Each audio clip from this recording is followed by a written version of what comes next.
ചരിത്ര വക്രീകരണങ്ങൾക്കും മുസ്ലിം അപരവൽക്കരണങ്ങൾക്കും വേദിയാകുന്ന സമകാലിക ഇന്ത്യൻ സാഹചര്യത്തിലെ ഏറെ പ്രസക്തമായ ചരിത്രരചനയാണ് ബുക്ക് പ്ലസ് പ്രസിദ്ധീകരിച്ചിട്ടുള്ള മുഹമ്മദ് ഷമീർ കൈപ്പങ്ങര രചിച്ച മുഗളന്മാരും സൂഫികളും എന്ന പുസ്തകം. ഈ ഒരു പുസ്തകത്തെയാണ് ഇന്നത്തെ വായനാ വൈബിൽ നമ്മൾ ചർച്ച ചെയ്യുന്നത്. പുസ്തകം വായനക്കാരുടെ ഭാവനയെ മുഗൾ കാലഘട്ടത്തിലൂടെ നടത്തിക്കൊണ്ടുപോവുകയും അക്കാലഘട്ടത്തിൽ ഉണ്ടായിരുന്ന സൂഫികളുമായിട്ട് മുഗളന്മാർ പുലർത്തിയിരുന്ന ബന്ധങ്ങളും രാജതന്ത്രങ്ങളും കൊട്ടാര രഹസ്യങ്ങളും അധികാര വടംവലികളും മുഗൾ കാലഘട്ടത്തിലുള്ള കല, സാഹിത്യം, വാസ്തുവിദ്യ, അതുപോലെ തന്നെ രജപുത്രന്മാരുമായിട്ടുള്ള വിവാഹബന്ധം, അധികാര വടംവലികൾ തുടങ്ങിയവയൊക്കെയാണ് പുസ്തകം ചർച്ച ചെയ്യുന്നത്. ഒരു ചരിത്ര രചനയെ സംബന്ധിച്ച് ഏറെ പ്രധാനപ്പെട്ട ഒന്നാണ് ആ പുസ്തകം രചിക്കാൻ വേണ്ടിയിട്ട് ഗ്രന്ഥകാരൻ അവലംബിക്കുന്ന സ്രോതസ്സുകൾ എന്നത്. അത്തരത്തില് 1526 മുതൽ 857 വരെയുള്ള 3 നൂറ്റാണ്ട് കാലം ഇന്ത്യ അടക്കി ഭരിച്ചിരുന്ന ഒരു ഭരണകൂടത്തിന്റെ ചരിത്രത്തെ സംബന്ധിച്ചിട്ടുള്ള മുഗളന്മാരും സൂഫികളും എന്ന പുസ്തകത്തിൽ ഗ്രന്ഥകാരൻ ഉപയോഗിക്കുന്നത് പ്രധാനമായിട്ടും പ്രൈമറി സോഴ്സുകൾ തന്നെയാണ്. ബാബർ ചക്രവർത്തി രചിച്ചിട്ടുള്ള ബാബർനാമ, ഗുൽബദം ബീഗം രചിച്ചിട്ടുള്ള ഹുമയൂൺ ചക്രവർത്തിയുടെ ജീവചരിത്രമായിട്ടുള്ള ഹുമയൂൺ നാമ, അതുപോലെ തന്നെ ജഹാംഗീർ ചക്രവർത്തിയുടെ ജീവചരിത്രമായിട്ടുള്ള ജഹാംഗീർ നാമ, മുഗൾ രാജകുമാരിയും അതുപോലെ തന്നെ ഷാജഹാന്റെ പുത്രക്കായിട്ടുള്ള ജഹന്നാര ബീഗം രചിച്ചിട്ടുള്ള മൂനിസുൽ അറവാഹ്, അതുപോലെ തന്നെ അക്ബർ ചക്രവർത്തിന്റെ കൊട്ടാര സദസ്യനും ചരിത്രകാരനും ഒക്കെ ആയിട്ടുള്ള അബുൽ ഫസൽ രചിച്ചിട്ടുള്ള അക്ബർ ചക്രവർത്തിയുടെ തന്നെ ജീവചരിത്രമായിട്ടുള്ള അക്ബർ നാമ, അതിനെ തുടർന്ന് വരുന്ന ഐനി അക്ബരി തുടങ്ങിയിട്ടുള്ള കൃതികളൊക്കെ അടിസ്ഥാനപ്പെടുത്തിയിട്ടാണ് പുസ്തകം രചിക്കുന്നത്. അതോടൊപ്പം തന്നെ അന്നത്തെ മുഗളന്മാരുടെ സമകാലികരായിട്ടുള്ള കോത്തമീർ രചിച്ചിട്ടുള്ള കാനൂനെ ഹുമയൂണെ, കാഫി ഖാന്റെ മുൻതഖബുൽ ലുബാബ്, ഈശ്വർദാസ് രചിച്ചിട്ടുള്ള ഫുതുഹാത്തെ ആലംഗിരി തുടങ്ങിയവയും അടിസ്ഥാനപ്പെടുത്തിയിട്ടുണ്ട്. അപ്രകാരം തന്നെ അക്കാലഘട്ടത്തിൽ ഇന്ത്യയിലേക്ക് വന്നിട്ടുള്ള വിദേശ സഞ്ചാരികളെ എഴുതപ്പെട്ടിട്ടുള്ള കൃതികളെ അടിസ്ഥാനപ്പെടുത്തുന്നുണ്ട്. നിക്കോളോ മനുക്ഷി, ഇറ്റാലിയൻ സഞ്ചാരിയായിട്ടുള്ള നിക്കോളോ മനുഷി രചിച്ചിട്ടുള്ള സ്റ്റോറിയ ഡെമഗർ, അതുപോലെ ഫ്രാൻകോയിസ് ബെർണിയ രചിച്ചിട്ടുള്ള ട്രാവൽസ് ഇൻ മുഗൾ എംപയർ തുടങ്ങിയിട്ടുള്ള 40ഓളം ആധികാരികമായിട്ടുള്ള ഗ്രന്ഥങ്ങളെ അടിസ്ഥാനപ്പെടുത്തിയിട്ടാണ് ഈ പുസ്തകം രചിക്കുന്നത്. അത് ഈ പുസ്തകത്തിന്റെ ആധികാരികത വളരെയധികം വർദ്ധിപ്പിക്കുന്നുണ്ട്. 3 നൂറ്റാണ്ട് കാലം ഇന്ത്യൻ ഉപഭൂഖണ്ഡം അടക്കി ഭരിച്ചിരുന്ന ഒരു ഭരണകൂടം അത്രയും കാലം അതിന്റെ പ്രൗഢിയോടുകൂടി നിലനിൽക്കുന്നതിൽ പ്രധാനമായിട്ടും സൂഫികളുടെ പങ്ക് എടുത്തു പറയേണ്ടതാണ്. നമ്മളിപ്പോ മുഗൾ കാലഘട്ടത്തിലുള്ള ഏതൊരു രാജാവിനെ എടുത്തു നോക്കിയാലും അവരൊക്കെ ഏതെങ്കിലും ഒരു സൂഫിയുമായിട്ട് ബന്ധം പുലർത്തിയതായിട്ട് നമുക്ക് ചരിത്രത്തിൽ കാണാവുന്നതാണ്. അത്തരത്തില് മുഗളന്മാര് സൂഫികളുമായി പുലർത്തിയിട്ടുള്ള ബന്ധങ്ങള് പറഞ്ഞുകൊണ്ടുള്ള ഒരുപാട് ചരിത്രങ്ങളും സംഭവങ്ങളൊക്കെ ഈ പുസ്തകത്തിൽ പ്രതിപാദിക്കുന്നുണ്ട്. മുഗളന്മാര് സൂഫികളോട് വലിയ ആദരവ് പുലർത്തുകയും സ്ഥിരമായിട്ട് സൂഫി ദർഗകൾ സന്ദർശിക്കുകയും ഈ സൂഫി ദർഗകളുടെ പരിപാലനത്തിനായിട്ട് സാമ്പത്തികമായിട്ടുള്ള സഹായങ്ങൾ നൽകുകയൊക്കെ ചെയ്യാറുണ്ട്. ഒട്ടുമിക്ക രാജാക്കന്മാരും ഈ സൂഫി ദർഗകളിലുള്ള ലങ്കാർ എന്ന് പറഞ്ഞാൽ സൗജന്യ ഭക്ഷണം കൊടുക്കുന്ന സ്ഥലങ്ങൾക്ക് വേണ്ടിയിട്ട് നല്ല സമ്പത്ത് ചെലവഴിക്കുന്നുണ്ട്. അത് കൂടാതെ ഈ മുഗൾ രാജാക്കന്മാരൊക്കെ അവരുടെ അന്ത്യവിശ്രമത്തിനായിട്ട് തിരഞ്ഞെടുക്കുന്നത് ഈ സൂഫി ദർഗകളോട് ചേർന്നിട്ടുള്ള പരിസരങ്ങൾ തന്നെയാണെന്ന് ചരിത്രത്തിൽ നമുക്ക് കാണാവുന്നതാണ്. അതുപോലെ തന്നെ നമുക്ക് ഈ പുസ്തകത്തിൽ കാണാൻ പറ്റുന്ന മറ്റൊന്നാണ് ബാബർ ചക്രവർത്തിയും സൂഫി വര്യനായിട്ടുള്ള ഉബൈദുള്ള അഹ്റാരിയുമായിട്ടുള്ള ഒരു ആത്മീയ ബന്ധം. അത് ഈ ബാബർ ചക്രവർത്തിയുടെ പേരിടൽ മുതൽ എന്ത് പ്രയാസഘട്ടത്തിലാണെങ്കിലും ഇവര് ഈ സൂഫി വര്യനായിട്ടുള്ള ഉബൈദുള്ള അഹ്റാരിയുമായിട്ട് ആത്മീയ സാന്നിധ്യം തേടുന്നുണ്ട്. അതുപോലെ തന്നെ 1529 ഗോളിയോർ യുദ്ധത്തിൽ ബാബർ ചക്രവർത്തിക്ക് അസുഖം ബാധിക്കുന്നുണ്ട്. ഇവര് ഉബൈദുള്ള അഹ്റാരിയുടെ ജീവചരിത്ര കാവ്യം എഴുതാന്ന് പറഞ്ഞിട്ട് നേരുകയും ശേഷം ഇവരുടെ അസുഖം മാറുന്നതിനനുസരിച്ച് ഇവര് ജീവചരിത്രം കാവ്യമായി രചിക്കുന്നുമുണ്ട്. ഇത്തരത്തില് ഉബൈദുള്ള അഹ്റാരിയുമായിട്ട് വലിയൊരു ആത്മീയ ബന്ധം സൂചിപ്പിച്ചതായിട്ട് ചരിത്രത്തിൽ നമുക്ക് കാണാവുന്നതാണ്. അത് കൂടാതെ ബാബർ ചക്രവർത്തി നിസാമുദ്ദീൻ ഔലിയായിട്ടും കുതുബുദ്ദീൻ ബക്തിയാർ കാക്കിയൊക്കെ ആയിട്ട് നല്ലൊരു ബന്ധം സൂക്ഷിക്കുന്നുണ്ട്. ഇടയ്ക്കിടയ്ക്ക് അവരുടെയൊക്കെ ദർഗകൾ സന്ദർശിക്കുന്നതായിട്ട് ചരിത്രത്തിൽ കാണാവുന്നതാണ്. അതുപോലെ തന്നെയാണ് ഉമയൂർ രാജാവ്. ഉമയൂർ രാജാവിന്റെ അവര് ബന്ധം പുലർത്തിയത് സൂഫി എന്ന് പറഞ്ഞ നിസാമുദ്ദീൻ ഔലിയുമായിട്ടായിരുന്നു.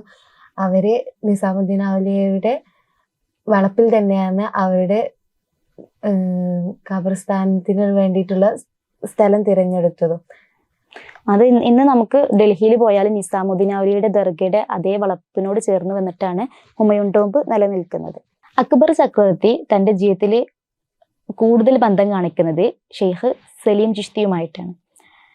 അദ്ദേഹം അജ്മീർ ദർഗ സന്ദർശിക്കാൻ പോകുന്ന അവസരത്തിൽ സിക്രയിൽ ഇറങ്ങുകയും സിക്രയിൽ വെച്ചിട്ട് ഷെയ്ഖ് സലീം ചിശ്തിയെ കണ്ട് ഒരു സങ്കടം ബോധിപ്പിക്കുന്നുണ്ട്. അക്ബർ ചക്രവർത്തിക്ക് പിൻഗാമികളായിട്ട് രാജകുമാരന്മാരില്ലായിരുന്നു. അപ്പോൾ ഈ ഒരു സങ്കടം പറഞ്ഞാണ്ട് സലീം ചിശ്തിയെ പോയി കണ്ടിട്ട് സംസാരിക്കുകയും അദ്ദേഹം ഇങ്ങനെ ഒരു ആൺകുട്ടി ജനിക്കും എന്നുള്ള രീതിയിൽ പ്രവചിക്കുകയും ചെയ്യുന്നുണ്ട്. പിന്നീട് ജോധാബായി ഒരു ആൺകുഞ്ഞിന് ജന്മം നൽകുന്നുണ്ട്. അപ്പോൾ ആ സലീം ചിശ്തിയോടുള്ള ഒരു ബഹുമാനാർത്ഥം അവര് കുഞ്ഞിന് സലീം എന്ന് പേരിടുന്നുണ്ട്. അതുകൂടാതെ മറ്റൊരു സംഭവം എന്താ വെച്ചാൽ, ഈ ജോധാബായി ഗർഭിണി ആയിരിക്കുന്ന സമയത്ത് അക്ബർ ചക്രവർത്തി ജോധാബായിനെ സിക്രയിലേക്ക് അയക്കുന്നുണ്ട്. ഈ സിക്രയിലുള്ള ഷെയ്ഖ് സലീം ചിശ്തിയുടെ ദർഗന്റെ അടുത്തായിട്ട് ഒരു തമ്പ് ഉണ്ടാക്കിയിട്ട് അവിടെയാണ് ജോധാബായിനെ താമസിപ്പിക്കുന്നത്. എന്തിനെന്ന് വെച്ചാൽ എപ്പോഴും ഈ ഗർഭിണിയായിട്ടുള്ള തന്റെ ഭാര്യക്ക് ഷെയ്ഖിന്റെ ദുആ കിട്ടണം നിലക്ക്. അതുകൂടാതെ അക്ബർ ചക്രവർത്തിയാണ് മുഗൾ രാജാക്കന്മാരുടെ കൂട്ടത്തിൽ ആദ്യമായിട്ട് അജ്മീർ ദർഗ സന്ദർശിക്കുന്നത്. അക്ബർ ചക്രവർത്തി എല്ലാ വർഷവും അജ്മീർ ദർഗ സന്ദർശിക്കാറുണ്ട്. സന്ദർശിക്കാൻ പറ്റാത്ത സാഹചര്യത്തിൽ പ്രതിനിധികളെ അങ്ങോട്ട് അയക്കാറും ഉണ്ട്. അതുപോലെ തന്നെയായിരുന്നു ജഹാംഗീർ ചക്രവർത്തിയും. അവരും സൂഫികളുമായിട്ട് വലിയൊരു ആത്മീയ ബന്ധം സ്ഥാപിച്ചിട്ടുണ്ടായിരുന്നു. യുദ്ധത്തിനൊക്കെ പോകുന്ന സമയത്ത് ദർഗകളിലൊക്കെ പോയി ദുആ ചെയ്തിട്ടായിരുന്നു യുദ്ധത്തിന് പോയിട്ടുണ്ടായിരുന്നത്. അതേ പ്രകാരം അദ്ദേഹത്തിന്റെ കാര്യത്തിൽ എടുത്തു പറയുന്ന ഒന്നാണ്, അദ്ദേഹം അജ്മീർ ദർഗ സന്ദർശിക്കാൻ പോകുന്ന അവസരത്തിൽ 10 മൈൽ ദൂരം മുന്നേ കാൽനടയായി വന്നിട്ട്, ബഹുമാനം കൊണ്ടാണ് കാൽനടയായി വന്നിട്ട് അജ്മീർ ദർഗ സന്ദർശിക്കുന്ന സംഭവമൊക്കെ. ഇത്തരത്തില് പിന്നീട് വന്നിട്ടുള്ള ഷാജഹാൻ ചക്രവർത്തിയും ഔറംഗസീബൊക്കെ നല്ലൊരു ബന്ധം ഈ സൂഫികളുമായിട്ട് പുലർത്തിയിരുന്നു.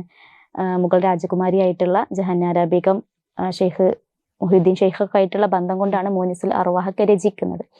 ഇത്തരത്തിൽ മുഗൾ രാജാക്കന്മാരൊക്കെ സൂഫികളുമായിട്ട് ഒരു അഭേദ്യമായിട്ടുള്ള ഒരു ബഹുമാനവും സ്നേഹവും ബന്ധമൊക്കെ കാത്തു സൂക്ഷിച്ചിരുന്നതായിട്ട് ചരിത്രത്തിൽ നമുക്ക് കാണാവുന്നതാണ്.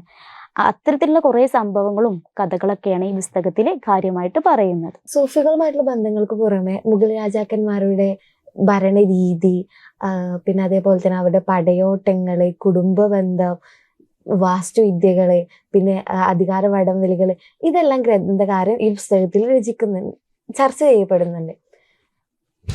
പിന്നീട് പറയുന്നത് മുഗൾ രാജാക്കന്മാരും അതുപോലെ തന്നെ രജപുത്രന്മാർ തമ്മിലുള്ള ഒരു വിവാഹബന്ധത്തെ കുറിച്ചിട്ടാണ്. ആ വിവാഹബന്ധത്തിൽ പറയുന്നത് വെച്ച് രജപുത്രന്മാർ എന്നുള്ളത് ശരിക്കും അവരുടെ തൊഴിൽ എന്നുള്ള യുദ്ധമാണ്. യുദ്ധത്തിന് വേണ്ടിയിട്ട് അവരൊരു സ്വന്തം ജീവൻ തന്നെ നൽകുന്നതാണ് അവരുടെ ഒരു രീതി. രജപുത്രന്മാര് ചെറിയ ചെറിയ ഗോത്രങ്ങളായിട്ടും അതുപോലെ തന്നെ ചെറിയ ചെറിയ നാട്ടുരാജ്യങ്ങളായിട്ടാണ് കാണപ്പെടുന്നുണ്ട്. ആ നാട്ടുരാജ്യങ്ങളിലും ഒക്കെ ആയിട്ട് ഇവർ പരസ്പരം തമ്മിൽ പോരാട്ടങ്ങളും അതേപോലെ തന്നെ യുദ്ധങ്ങളും ഒക്കെയാണ് സർവ്വസാധാരണ. പക്ഷെ മുഗൾ രാജാക്കന്മാരുമായിട്ടുള്ള ഇവരുടെ ആ ബന്ധം എന്നുള്ളത് ഭയങ്കര സൗഹൃദമായിട്ടും, അത്രയേറെ സൗഹൃദത്തിന് അപ്പുറം അവർ തമ്മിൽ നല്ലൊരു പവർ ഉണ്ടായിരുന്നു. കാരണം മുഗൾ രാജാക്കന്മാർ എന്ന് പറഞ്ഞാൽ സമ്പത്ത് കൊണ്ടും എല്ലാ കാര്യങ്ങളും മുന്നിട്ട് നിൽക്കുമ്പോൾ മുഗൾ രാജാക്കന്മാർക്ക് വേണ്ടി സൈന്യത്തെ ആയിരുന്നു. അതിന് ഇവര് പ്രധാനമായിട്ടും എടുത്തിരുന്നത് രജപുത്രന്മാരായിരുന്നു. അവര് അത്രയും പവറുള്ള ആളുകളാണ്. അവർക്ക് ഏത് നിലയിലുള്ള യുദ്ധമാണെങ്കിലും അവർക്കത് അത്രയും നിഷ്പ്രയാസം ചെയ്തു തീർക്കാൻ പറ്റുന്ന ഒന്നായിരുന്നു. അതുകൊണ്ടാണ് അവർ തമ്മിൽ വിവാഹ ബന്ധങ്ങൾ കാര്യമായിട്ട് നടന്നിരുന്നത്. ഇപ്പൊ അക്ബർ ചക്രവർത്തിയും ജോധാബായിയും പിന്നെ അതിലുണ്ടാകുന്ന സലീം രാജാവും ജഗത് ഗോസായി ഒക്കെ തമ്മിലുള്ള വിവാഹങ്ങൾ അങ്ങനെ തന്നെയാണ് നടന്നു വരുന്നത്. കാര്യമായിട്ട് ഒരുപാട് രജപുത്ര വിവാഹങ്ങൾ മുഗൾ കാലഘട്ടത്തിൽ നടന്നതായിട്ട് നമുക്ക് കാണാവുന്നതാണ്. അതേപോലെ തന്നെ ഇവരുടെ വാസ്തുവിദ്യകൾ നമുക്കെല്ലാവർക്കും പ്രസിദ്ധമായി അറിയപ്പെടുന്ന ഡൽഹിയിലെ താജ്മഹൽ ഷാജഹാൻ ചക്രവർത്തി തൻ്റെ ഭാര്യയായ മുംതാസിന് വേണ്ടിയിട്ട് നിർമ്മിച്ച അതിൻ്റെ മഹത്വങ്ങളും അത് നിർമ്മിക്കാൻ വേണ്ടിയിട്ട് ഷാജഹാൻ ചക്രവർത്തി എടുത്ത ഓരോ പ്രയാസങ്ങളും പ്രതിസന്ധികളും നമുക്കറിയാവുന്നതാണ്. അപ്പൊ ഇവര് മുഗൾ രാജാക്കന്മാരുടെ ഓരോ കാര്യങ്ങൾ എടുത്തു നോക്കുക, അവരത്രയും എല്ലാവരും പെർഫെക്ഷൻ കൊണ്ട് നടത്തിയിട്ടുള്ള ഒരു ആളുകളായിരുന്നു. ഈ പുസ്തകത്തിൽ പ്രധാനമായിട്ടും മുഗളന്മാരുടെ വാസ്തുവിദ്യകള്, കല, സാഹിത്യം, പിന്നെ പേർഷ്യൻ ഭാഷയിലേക്ക് ഒരുപാട് പുസ്തകങ്ങൾ നമ്മളെ മഹാഭാരതമൊക്കെ രചിക്കുന്നുണ്ട്. അതിൽ ഒരുപാട് പുസ്തകങ്ങൾ ഇങ്ങോട്ടും അങ്ങോട്ടൊക്കെ ആയിട്ട് ട്രാൻസ്ലേഷൻ ചെയ്യുന്നതായിട്ടുള്ള സംഭവങ്ങളൊക്കെ ഈ പുസ്തകത്തിൽ എടുത്തു പറയുന്നുണ്ട്. പിന്നെ ഈ പുസ്തകത്തിൽ കാണാൻ കഴിയുന്ന ഒന്നാണ് ഈ ഷാജഹാൻ ചക്രവർത്തിയാണ് യുദ്ധത്തിന് നേതാവായി വരുന്നത് എന്ന് കാണുമ്പോൾ മറ്റ് എതിർപക്ഷം വരുന്ന ആളുകൾ ഒഴിഞ്ഞു മാറിയിട്ടുള്ള സംഭവങ്ങൾ വരെ പുസ്തകത്തിൽ കാണുന്നുണ്ട്. അതുപോലെ തന്നെ ഇതിലൊരു ചരിത്രം കാണാൻ കഴിയുന്നുണ്ട്. ഉമയൂർ ചക്രവർത്തിയുടെ കാലത്ത് ഗുജറാത്തിലെ സുൽത്താനായിരുന്ന ബഹദൂർ ഷാ എന്നിവര് ചിത്തോർ കോട്ട ആക്രമിക്കാൻ വരുന്നത്. ആ സമയത്ത് അവിടെ ഉണ്ടായിരുന്ന രാജകുമാരിയായിരുന്ന കർണാവതി ഉമയൂർ ചക്രവർത്തിക്ക് വേഗം സന്ദേശം അയക്കുന്നുണ്ട്, ഇങ്ങനെ കൊട്ടാരം ആക്രമിക്കാൻ വരുന്നിട്ടുണ്ട് എന്ന് പറഞ്ഞിട്ട്.